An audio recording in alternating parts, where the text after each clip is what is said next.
Every day is a busy one here at the Slattery's as they welcomed miracle quadruplets into the world at the start of the summer.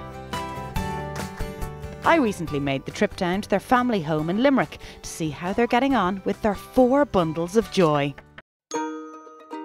After changing nappies, changing outfits, feeding time and washing up, the quads were off to the land of Nod, and it was time for a chat and a long-deserved cuppa with parents Grace and James. Well, Grace and James Slattery, I should start by saying congratulations. Thanks very much. How's it all going? You are the parents of 4 brand new bundles of joy. That's right, yeah. No, we're going great. They're kind of feeding and eating at the moment and sleeping, and they're getting a bit bigger, so they're starting to wake up a little bit more. So, no, we're doing well though. You're doing well. Life is busy. You're going to introduce us to the babies in a moment, but Grace, can I ask you? This is a very long road for both of you getting here, wasn't it?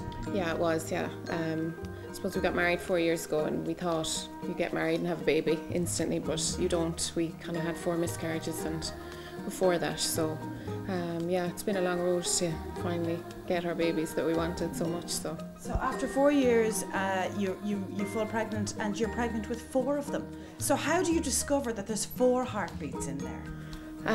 Well, I was 5.5 weeks pregnant, and we suppose we'd known about a week and a half, 2 weeks maybe, and we had a scare then at home, so we rushed into the hospital, presuming the worst. And I knew the signs kind of at that stage for a miscarriage, so we just presumed that was it, game over. So we went to the hospital, and neither of us even looked at the screen when she was scanning us. We were just kind of looking at each other, to the ceiling or whatever, and then she kind of took her time counting them all, obviously, and then she just told us there was a heartbeat, but there was actually 4 of them. It must have been a massive shock, James. Oh, it was, yeah, it was a big shock. I mean, as I said, we've had 4 miscarriages. I mean, we would have been happy with 1 baby, like, but I mean, we're blessed to have 4. Like, I mean, as we said, all 4 of them decided to come at once, like, you know. I mean, we've lost 4, and you know, we're blessed again. We have 4 of them back together, you know. Amazing, and 4 bouncing, healthy babies. Beautiful. Yeah. So there's 3 girls.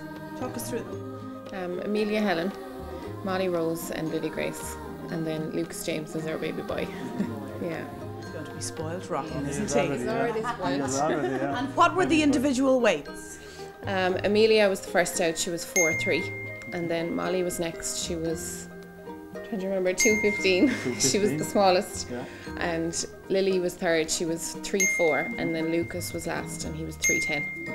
So they were all pretty good weights. Like, even Molly, who's the smallest, was still only an ounce off 3 pounds.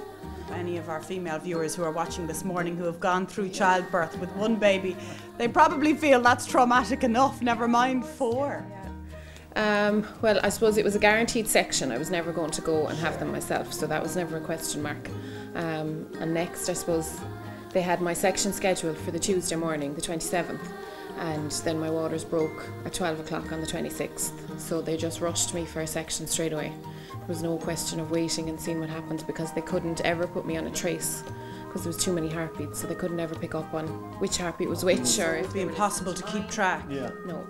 So I was always scanned. I was scanned every day from, from 29 weeks onwards, I think. I was scanned every single morning in the hospital. So yeah, so on the 26th my waters broke at around 12:15. So they said that they would set... Exciting, yeah. It's exciting for you.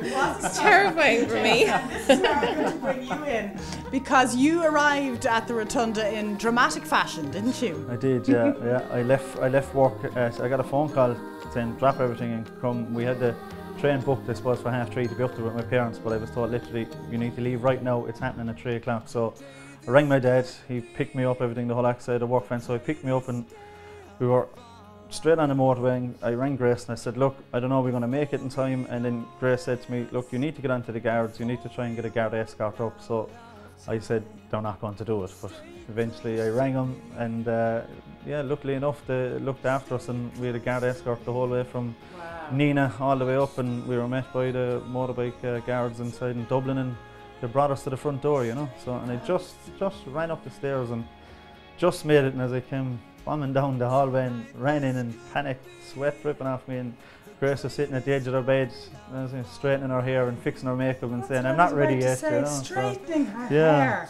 Like you didn't have enough on your plate. Yeah. I know, I was trying to delay them all because I didn't want to go down by myself. Like, you know, I had nobody there with me at all. Like, I was in Dublin, I was away from home. I just didn't want it to happen.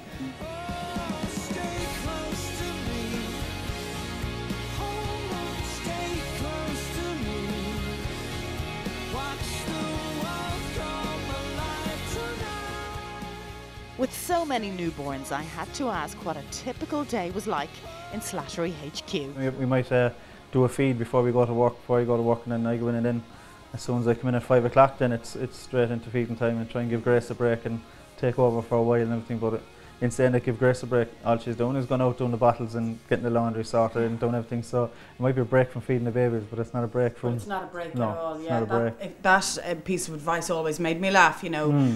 Have a rest while the babies are resting. Yeah. How on earth are you supposed to have a rest when they rest? Because you're trying to catch up on everything else, aren't you? Yeah, oh God, yeah, 'cause there's just so much. Like, I mean, I easily do about 3 washes a day. I make 24 bottles. There's 32 nappy changes.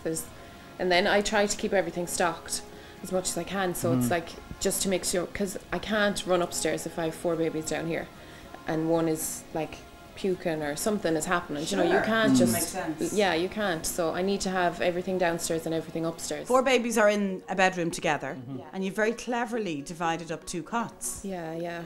Well, I was nervous of putting them together because you're kind of advised not to put babies together because they could throw blankets on each other. They can, I suppose, hit each other, kick each other, whatever. So I was nervous of putting them together, but I don't have the space in one room for 4 cots. So I found these divider things, so we've divided the cots, so I don't even think they know they're in there together. What about any kind of state support? There's home help, so she comes maybe 3 times a week and she does things like the hoovering and the washing for me, which is brilliant. It's fantastic help. But I don't have help with the babies or help at night time, which is what would be great, because even Some kind of a night nurse. Yeah, even for 3 or 4 hours, just somebody to, like, even if they weren't there during feeding time, but just somebody to be there to, like, put the million dodies that fall out of mouths throughout the night, or just to cover them up when they kick the blankets off, because they cry over everything. You know how much one baby kind of whinges and cries throughout the night, so you multiply that by 4, there kind of is someone kind of crying all the time. Some people could say, be careful what you wish for. Yeah. You have 4 beautiful Oh, babies. And I know Josh is your teenage boy, and he's really hands-on as well, isn't he? He is, Yeah, he's brilliant. it's fantastic. Yeah. He's not afraid of it. We were a bit worried about a typical teenage boy. You'd imagine, close the door, put a lock. Cool for this. Well, that's what he said originally. Wasn't it? He was putting a lock in his bedroom and all that. 2 locks. Yeah, 2 locks actually. Yeah, that's right. Just to be sure. Just to be sure. Yeah. So no, then straight away he's getting stuck in this thing. Yeah. And we couldn't leave the Slatteries without giving them some Ireland AM goodies, including some cute presents from coolbaby.com and Mothercare. And thanks for having us today, and having time to even put the kettle on for visitors. So you're okay to look after the babies? We head out for a while. So I'd hang on here for an hour or 2 anyway. Congratulations, guys. Thanks very much.